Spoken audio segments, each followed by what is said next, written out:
जुनून चाहिए लक्ष्य को पाने के लिए, वरना सपने तो हर कोई देख लेते हैं दूसरों को बताने के लिए। तो हेलो दोस्तों, कैसे हैं आप लोग? आशा करते हैं कि आप लोग अच्छे ही होंगे।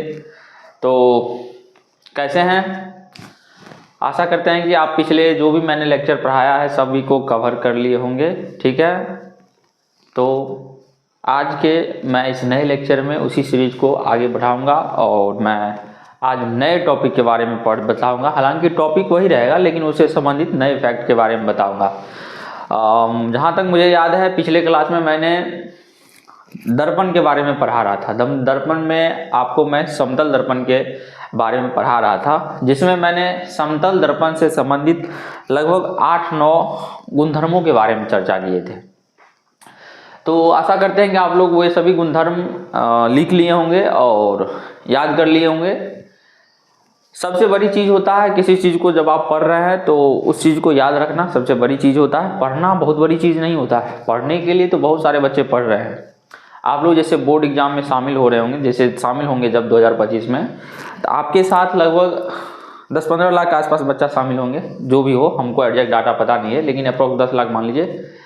10 लाख बच्चा यदि शामिल हो रहे हैं आपके बोर्ड एग्जाम में, 10 लाख नहीं 5 लाख के आसपास मेरे ख्याल से 5 लाख बच्चा यदि शामिल हो रहे हैं, मान लीजिए एग्जैक्ट डाटा नहीं है, 5 लाख बच्चा यदि शामिल हो रहे हैं तो 5 लाख बच्चा पढ़ के जाता है उसमें। लेकिन उसी में कुछ बच्चा फेल हो जाता है, कुछ बच्चा थर्ड होता है, कुछ बच्चा सेकंड होता है, कुछ बच्चा फर्स्ट हो जाता है और कुछ बच्चा टॉप कर जाता है। तो क्यों? सबके पास समय एक ही था, सबके पास तो सेम ही समय मिला था ना, सबके पास सिलेबस भी सेम था, लेकिन क्यों कोई बच्चा टॉप कर जा रहा है, क्यों कोई बच्चा पास भी नहीं कर पा रहा है? कारण है पढ़ता सब है, लेकिन जो पढ़ने के साथ साथ उस चीज़ को याद कर लेता है, संपूर्ण सिलेबस ख़त्म कर लेता है, उस चीज़ को रिवीजन में रखता है और बार बार रिवाइज करता है, बार बार प्रैक्टिस करता है, वही बच्चा जाके आगे अच्छा से अच्छा मार्क्स को गेन कर पाता है। तो आप लोग भी, अगर आप लोग चाहते हैं कि हमारा मार्क्स अच्छा से अच्छा आए, बोर्ड एग्जाम में हम अच्छा से अच्छा मार्क्स स्कोर करें, ठीक है, आप लोग चाहे यदि बोर्ड एग्जाम में अच्छा से अच्छा मार्क्स स्कोर करें, 400 प्लस मार्क्स स्कोर करें, जैसे हमारे यहाँ जो भी टीचर हैं यहाँ पे, जैसे सोनू सर हो गए, हम हो गए, जो भी हैं टीचर, सबका यहाँ पे कहीं ना कहीं 400 प्लस नंबर है। तो आप लोग को भी ये इच्छा होना चाहिए कि सर जब ला सकते हैं तो हम क्यों नहीं। और कहीं ना कहीं आप लोग समझ लीजिए, कहीं ना कहीं जिस स्थिति में हम लोग उतना नंबर लाए थे, आप लोग को उससे ज़्यादा कंटेंट दिया जा रहा है, बढ़िया से बढ़िया कंटेंट, क्योंकि हम लोग समय में उतना उस लेवल का कंटेंट नहीं प्रोवाइड किया जाता था जिस लेवल का मैं आप लोगों को प्रोवाइड कर रहा हूँ।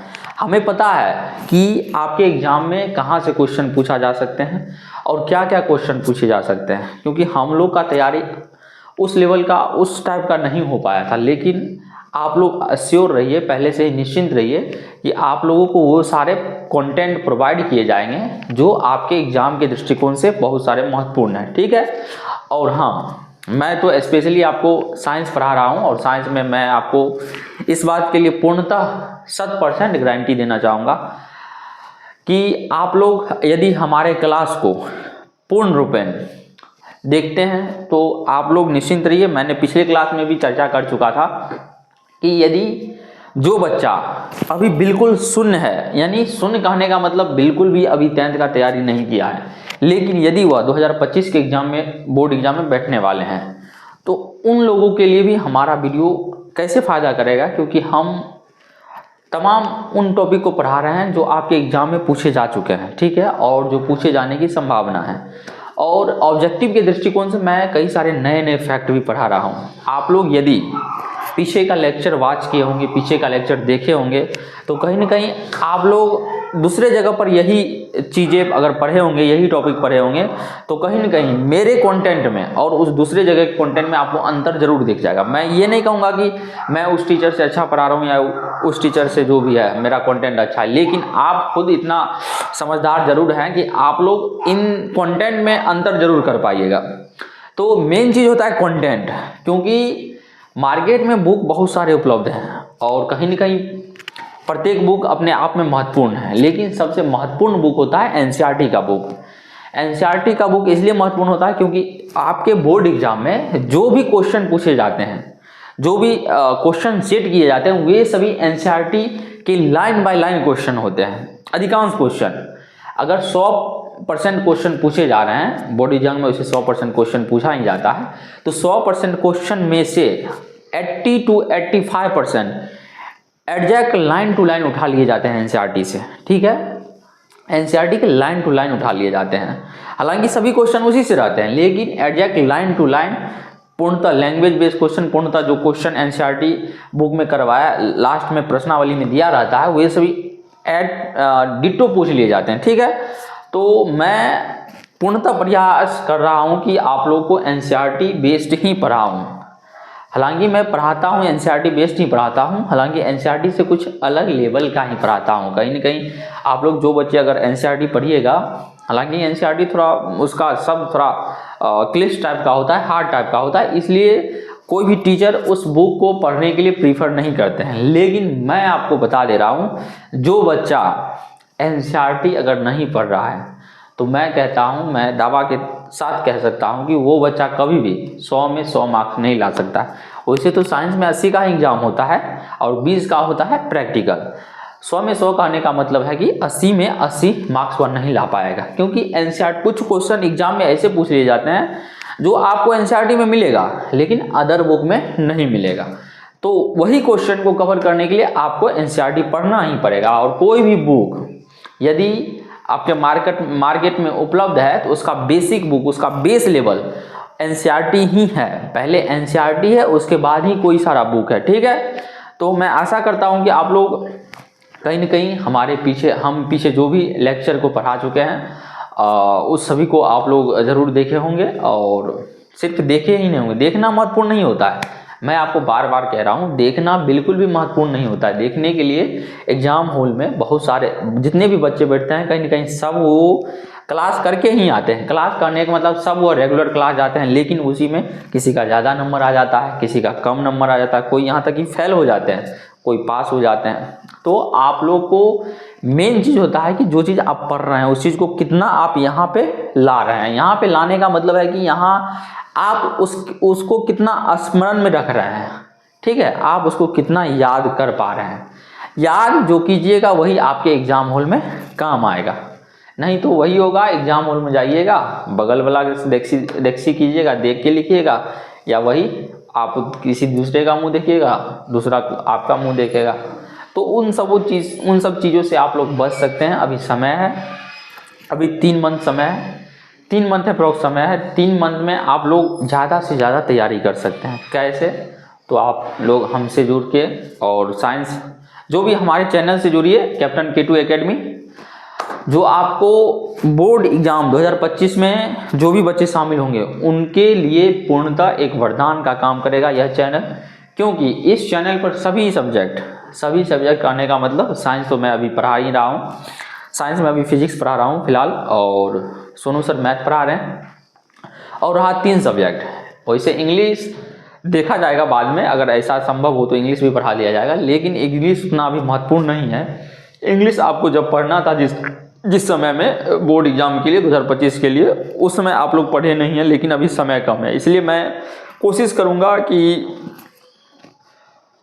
इन समय में आपको जो 5 गो सब्जेक्ट आपके एग्ज़ाम के दृष्टिकोण से महत्वपूर्ण होते हैं, वही सभी सब्जेक्ट आपको यहाँ पे पढ़ाया जाएगा। आप लोग उसके लिए निश्चिंत रहिए। अभी 2 सब्जेक्ट चल रहा है, मैथ चल रहा है और साइंस चल रहा है।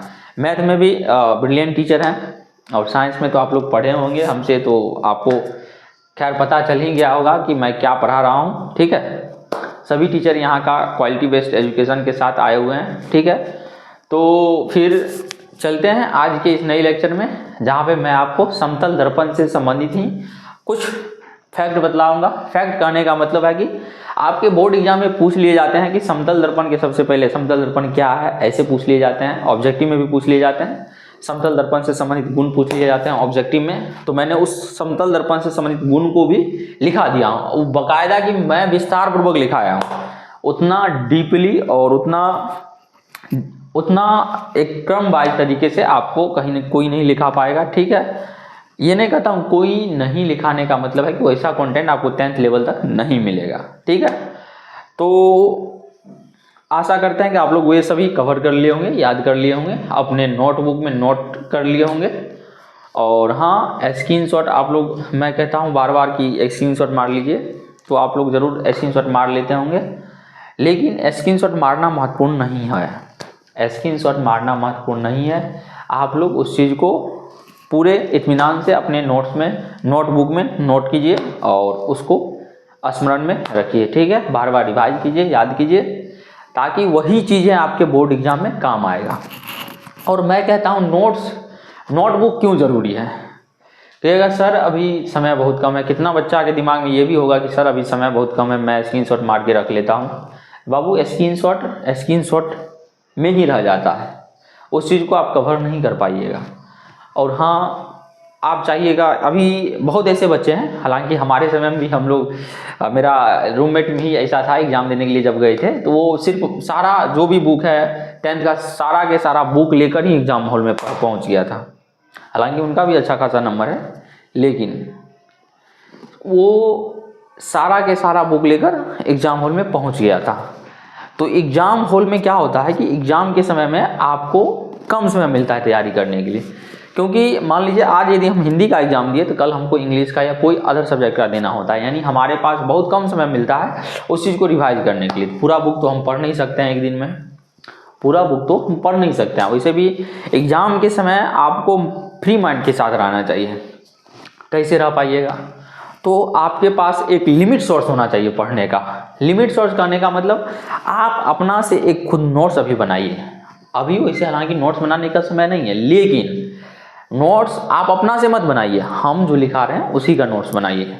ये चीज़ आपको एग्जाम हॉल में बहुत काम आएगा, क्योंकि आप यदि तैयारी नहीं किए हैं बिल्कुल भी, तो आपके पास अभी बिल्कुल भी पढ़ने का सोर्स नहीं होगा। आप कहीं ना कहीं बुक का माध्यम बनाइएगा पढ़ने का, तो उससे अच्छा है आप पूरा उतना बुक नहीं पढ़ पाइएगा। इसलिए मैं जो पढ़ा रहा हूँ उसको आप अपना एक अलग से नोटबुक में नोट कीजिए और उसी को याद कीजिए। आप हम पे विश्वास रखिए, मैं जितना पढ़ा रहा हूँ पूर्णतः सिलेबस ख़त्म कराऊंगा, और जितना मैंने साइंस में पढ़ा दिया और आगे जो भी पढ़ाऊंगा उससे आपको 80% जो 80 मार्क्स का जो क्वेश्चन पूछा जाएगा, तो डिट्टो आपके मेरे पढ़ाए गए नोट से 60 नंबर का क्वेश्चन डिट्टो पूछ लेगा, ऑब्जेक्टिव और सब्जेक्टिव मिला के। और कहिएगा सर फिर 20 नंबर का कैसे होगा, तो 20 नंबर का तैयारी आपको कॉन्सेप्ट के आधार पर होगा, क्योंकि कुछ क्वेश्चन कॉन्सेप्चुअल होते हैं जो आपको इन्हीं सब के आधार पर बनाना होता है, ठीक है। वो क्वेश्चन भी बनेंगे, बिल्कुल बनेंगे, आप लोग बस हमारे साथ जुड़े रहिए, ठीक है। और इसी तरह आप लोग हमें हमारे ये इस प्रकार जो भी हम पढ़ा रहे हैं या जो भी है, हम लोग को ऐसे ही सपोर्ट करते रहिए। और कहीं ना कहीं आप लोग का अच्छा ही यहाँ पे योगदान देखने को मिल रहा है, ठीक है। ऐसे ही आप लोग हमसे जुड़े रहिए और अपने पढ़ाई को कंटिन्यू रखिए, और ज़्यादा से ज़्यादा बच्चों को जोड़ने का प्रयास कीजिए हमारे यूट्यूब फैमिली से, ठीक है। तो आज का क्लास हम स्टार्ट करते हैं। ये कुछ ज़्यादा इंट्रो हो गया, तो आज का क्लास हम यहीं से अभी शुरू कर रहे हैं, ठीक है। तो चलते हैं अब नई स्लाइड की ओर। अभी तो खैर कुछ लिखा ही नहीं है, अब लिखाना शुरू करेंगे, ठीक है। Let's start.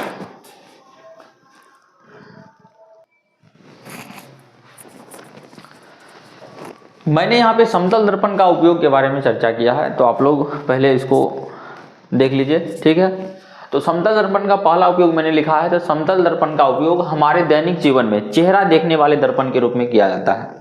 तो आप लोग नित्य प्रतिदिन अपना चेहरा को जरूर एक आईना में देखते होंगे, एक दर्पण में देखते होंगे, तो वो कौन सा दर्पण होता है, वो होता है सामान्यतः समतल दर्पण।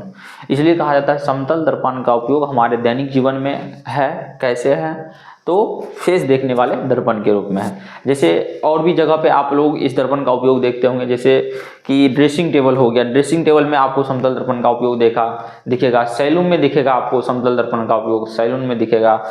और आपको दुकान में आपको दिखेगा, सजावट के लिए भी समतल दर्पण का उपयोग होता है, ठीक है। तो वहाँ पे उन सबों का मूल उद्देश्य एक ही होता है कि समतल दर्पण का उपयोग किस रूप में किया जाए, चेहरा के रूप में किया जाए, चेहरा देखने के रूप में, चेहरा देखने के रूप में किया जाए। तो समतल दर्पण का सबसे महत्वपूर्ण और सबसे पहला उपयोग क्या है कि समतल दर्पण का उपयोग हमारे सामान्य दैनिक जीवन में दर्पण के रूप में होता है। ठीक है, समतल दर्पण का दूसरा उपयोग के बारे में बात किया जाए तो समतल दर्पण का दूसरा उपयोग किया जाता है, दूसरा उपयोग वहाँ पे किया जाता है जहाँ पे प्रकाश की किरणों को हमें मोड़ना होता है। अब प्रकाश की किरणों को मोड़ने का क्या तात्पर्य है, प्रकाश की किरणों को मोड़ने का क्या तात्पर्य है। मान लीजिए यहाँ से हम कोई लेजर मार रहे हैं, ठीक है, लेजर लाइट, यहाँ से हम लेजर की किरणों को यहाँ से हम निकाल रहे हैं। ये किरणें किस पर पड़ेगी, समतल दर्पण पे। लेकिन यहाँ पे हमको लेजर, यहाँ पे जो लेजर का लाइट जा रहा है, यहाँ पे हमको लेजर लाइट का काम नहीं है। काम कहाँ पे है, तो यहाँ पे है। तो हम क्या करेंगे, समतल यहाँ पे लाने के लिए क्या करेंगे, यहाँ पे हम मान लीजिए यहाँ पे कोई लाइट जा रही है, ठीक है, इधर उसका प्रकाश है, ठीक है, इधर जा रही है, लेकिन हमको लाना कहाँ है, यहाँ पे लाना है, यहाँ पे लाना है। तो क्या करेंगे, हम यहाँ पे एक समतल दर्पण रख देंगे, ठीक है। तो ये प्रकाश की किरणें होगा किधर मुड़ जाएगा, यहाँ से। अगर यहाँ से ऐसे करके भेजेंगे तो यहाँ से किधर मुड़ जाएगा, ऐसे मुड़ जाएगा, ठीक है। तो इसलिए कहा जाता है समतल दर्पण का उपयोग किस रूप में किया जाता है, प्रकाश की किरणों का पथ मोड़ने के लिए। ये प्रकाश की किरण का पथ है, ठीक है, लेकिन इस पथ को क्या किया, हम मोड़ दिए। ये सीधे जा रहा था लेकिन इसको हम मोड़ दिए, इसके पथ को मोड़ दिए, ठीक है। तो आप लोग इसके माध्यम से समझ सकते हैं। अब समतल दर्पण के हम तीसरा उपयोग के बारे में चर्चा करेंगे। समतल दर्पण का तीसरा उपयोग और सबसे महत्वपूर्ण उपयोग जो आपके ऑब्जेक्टिव में भी पूछे गए भी हैं शायद, ठीक है। पहला हो गया बहुदर्शी, कैलिडोस्कोप, ठीक है। बहुदर्शी में और परिदर्शी में समतल दर्पण का उपयोग होता है। तो आपके एग्जाम में ऐसे भी ऑब्जेक्टिव में पूछ दिए जाते हैं परिदर्शी यानी पेरिस्कोप। इस नाम को आप विशेष करके याद रखिएगा, ठीक है। ये नाम ही ज़्यादा फेमस है, पेरिस्कोप, ठीक है। ये हिंदी में कम पूछे जाते हैं लेकिन पेरिस्कोप नाम बहुत ज़्यादा फेमस है। तो परिदर्शी में क्या होता है, समतल दर्पण का उपयोग किया जाता है। परिदर्शी का पेरिस्कोप का उपयोग होता है। पनडुब्बी में अब कैसा उपयोग होता है हम आगे उसका चर्चा करेंगे, ठीक है। तो बहुदर्शी और परिदर्शी में किसका उपयोग होता है, तो आप लोग लिख सकते हैं कि बहुदर्शी और परिदर्शी में समतल दर्पण का उपयोग होता है।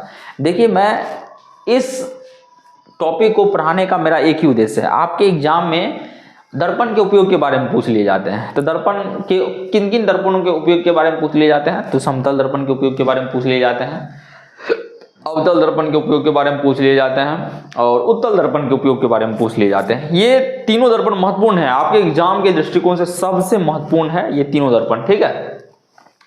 इस तीनों दर्पण से आपके एग्जाम में फिक्स ही रहता है क्वेश्चन, किसमें, ऑब्जेक्टिव में भी फिक्स रहता है और सब्जेक्टिव में भी फिक्स रहता है। इसलिए आपको मैं ये सब चीज़ें इतना टॉपिक वाइज बताते जा रहा हूँ। ऐसे ही मैं जब आपको उत्तल दर्पण पढ़ाऊंगा, अवतल दर्पण पढ़ाऊंगा, तो उसमें भी मैं उत्तल दर्पण का उपयोग बताऊंगा, अलग से बताऊंगा, ताकि आपके एग्जाम में यदि क्वेश्चन पूछे तो आप लोग डायरेक्ट लिखिएगा, ठीक है, डायरेक्ट लिखिएगा।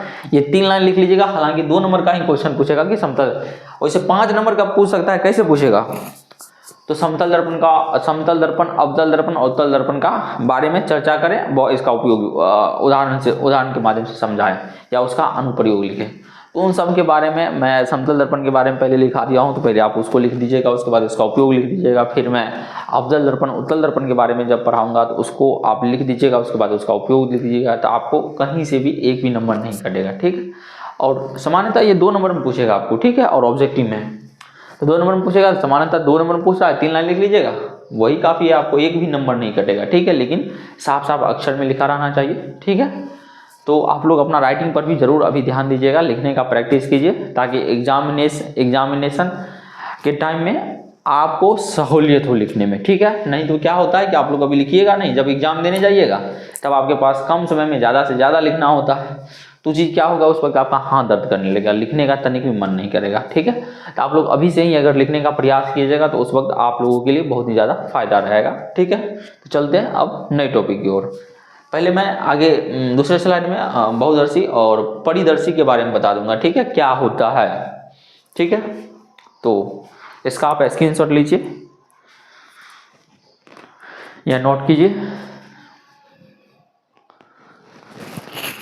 हाँ, मैंने अभी समतल दर्पण के उपयोग के बारे में बता रहा था, जिसमें मैंने यह बताया था कि समतल दर्पण का उपयोग पेरिस्कोप में भी किया जाता है। ठीक है, तो आप लोग ये जान लीजिए कि पेरिस्कोप क्या होता है, क्योंकि पेरिस्कोप से संबंधित भी ऑब्जेक्टिव में आपके क्वेश्चन पूछ लिए जाते हैं। हालांकि सब्जेक्टिव में ये क्वेश्चन नहीं पूछा जाएगा, हो सकता है मे भी पूछ भी दे, लेकिन ऑब्जेक्टिव के दृष्टिकोण से मैं इस टॉपिक को बताया हूँ। ठीक है, तो चलते हैं इस टॉपिक को सबसे पहले पढ़ लेते हैं। तो पेरिस्कोप का हिंदी क्या होता है? परिदर्शी होता है। तो पेरिस्कोप का उपयोग पड़ा है पनडुब्बियों। पनडुब्बी क्या होता है? तो समुद्र के अंदर या पानी के अंदर चलने वाले जहाज को क्या कहते हैं? हम पनडुब्बी कहते हैं। पानी के अंदर चलने वाले, एक होता है पानी के ऊपर चलने वाले जहाज, उसको हम पनडुब्बी नहीं कहेंगे, लेकिन पानी को अंदर से जो जहाज चलेगा, एक डिब्बानुमा संरचना जो चलता है, उसी को क्या कहते हैं? पनडुब्बी कहते हैं, या क्या कहते हैं? सबमरीन कहते हैं। ठीक है, तो पेरिस्कोप का उपयोग पड़ा है पनडुब्बियों या सबमरीन में समुद्र तल से ऊपर की वस्तु या व्यक्ति को देखने के लिए किया जाता है, सुरक्षात्मक दृष्टिकोण से। मान लीजिए कोई व्यक्ति अगर समुद्र के अंदर से चल रहा है, ठीक है, सबमरीन में चल रहा है, वह समुद्र के ऊपर के वातावरण, समुद्र के चारों ओर के वातावरण के बारे में जानना चाहता है। समुद्र के ऊपर में कौन सा जहाज आ रहा है। पनडुब्बी तो समुद्र के नीचे रहता है, तो उसे यदि पता करना है कि समुद्र के ऊपर कौन सा जहाज आ रहा है, कोई दुश्मन भी जहाज लेके आ रहा है, या कोई दुश्मन भी वार करने के लिए अगर छिपा हुआ है, तो उसी से बचने के लिए सुरक्षात्मक दृष्टिकोण से पनडुब्बी में किसका उपयोग किया जाता है? पेरिस्कोप, जिसके माध्यम से क्या कहता है कि पनडुब्बी के अंदर से ही पनडुब्बी में बैठे व्यक्ति समुद्र के ऊपर के वातावरण के बारे में, समुद्र के आसपास के व्यक्ति के बारे में, वस्तु के बारे में जानकारी प्राप्त कर लेता है, यानी उसे देख लेता है। ठीक है, तो सबमरीन में समुद्र तल से ऊपर की वस्तु या व्यक्ति को देखने के लिए किया जाता है। पेरिस्कोप जो होता है वह समुद्र तल के नीचे होता है। ठीक है, समुद्र तल कहने का मतलब है कि समुद्र का पानी जहां तक है, ठीक है, मान लीजिए ये यहाँ तक समुद्र का पानी है, इसके नीचे क्या चल रहा है? इसके नीचे यहाँ पे सबमरीन चल रहा है, ऐसे करके। ठीक है, तो ये ऐसे ऊपर में ऐसे करके देख लेगा। ठीक है, ऐसे करके चारों ओर, यहाँ पे इसके चारों ओर। ठीक है, तो यही समुद्र तल के ऊपर के वस्तु या व्यक्ति को देखने के लिए क्या करता है? पेरिस्कोप का उपयोग किया जाता है। ठीक है, तो पहला फैक्ट ये हो गया। दूसरा फैक्ट, पेरिस्कोप प्रकाश के परावर्तन सिद्धांत पर कार्य करता है। तो पेरिस्कोप में क्या ऐसा घटना होता है जिसके माध्यम से हम समुद्र के ऊपर के वस्तु को समुद्र के नीचे रहकर भी देख पाते हैं? ठीक है, तो पेरिस्कोप में प्रकाश के परावर्तन की घटना होता है। प्रकाश के परावर्तन की घटना, जिसके बारे में मैंने विस्तार पूर्वक चर्चा कर चुका हूं पिछले के लेक्चर में। ठीक है, तो प्रकाश के परावर्तन के बारे में भी मैंने बताया था, प्रकाश के परावर्तन के नियम के बारे में बताया था, प्रकाश के परावर्तन के प्रकार के बारे में बताया था। आप लोग आशा कर, अभी मैं पेरिस्कोप के बारे में बता रहा था, मोबाइल स्विच ऑफ हो गया था, जिस कारण आधे पर ही वीडियो समाप्त हो गई थी। तो मैंने पेरिस्कोप के बारे में 2 लाइन यहाँ पे बता चुका था कि पेरिस्कोप प्रकाश के परावर्तन के सिद्धांत पर कार्य करता है। ये आपके जो भी ये जो क्वेश्चन है आपके ऑब्जेक्टिव में पूछ लिए जाते हैं डायरेक्टली, तो इस फैक्ट को आप लोग याद रखिएगा। ठीक है, तीसरा फैक्ट ये है कि पेरिस्कोप में कुल 2 समतल दर्पण का उपयोग होता है। तो आपसे एग्जामिनेशन में ये भी पूछा जा सकता है कि पेरिस्कोप में कुल कितने समतल दर्पण का उपयोग होता है। तो पेरिस्कोप में कुल 2 समतल दर्पण का उपयोग होता है, और दोनों समतल दर्पण को 36 से 45 डिग्री एंगल पे रखा जाता है, लेकिन एक दूसरे के समांतर रखा जाता है। तो इस चीज को आप ख्याल रखिएगा कि पेरिस्कोप में कुल 2 समतल दर्पण का उपयोग किया जाता है, और दोनों समतल दर्पण एक दूसरे के क्या होते हैं? समांतर रूप में रखा जाता है। एक दूसरे के समांतर कहने का मतलब क्या होता है, इस चीज के बारे में मैं आपको पिछले लेक्चर में बता दिया हूं कि जब कोई वस्तु ऐसे रखा जाए, यानी ये यदि किसी का, मान लीजिए मैं जैसे एक मनुष्य हूं, अगर मेरे ही सामने कोई दूसरा मनुष्य खड़ा हो जाए, मेरा मुंह उसकी तरफ, उसका मुंह मेरी तरफ, तो क्या कहलाएगा कि हम एक दूसरे के क्या है? समांतर खड़े हैं। ठीक है, तो आप लोग आशा करते हैं कि एक दूसरे के समांतर के बारे में आप लोग समझ गए होंगे कि समतल दर्पण को जब ऐसे रखा जाएगा तो वो क्या कहलाएगा? एक दूसरे के समांतर। ऐसे भी हो सकता है, ऐसे भी हो सकता है। तो मोबाइल स्विच ऑफ हो जाने के कारण जो क्लास यहीं पे मैं एंड करता हूँ। दूसरे मोबाइल से भी मैं वीडियो रिकॉर्ड कर पा रहा हूँ, तो माफी चाहता हूँ कि अभी क्लास आगे कंटिन्यू नहीं हो पाया। तो चलते हैं, आज का क्लास यहीं तक। जय हिंद।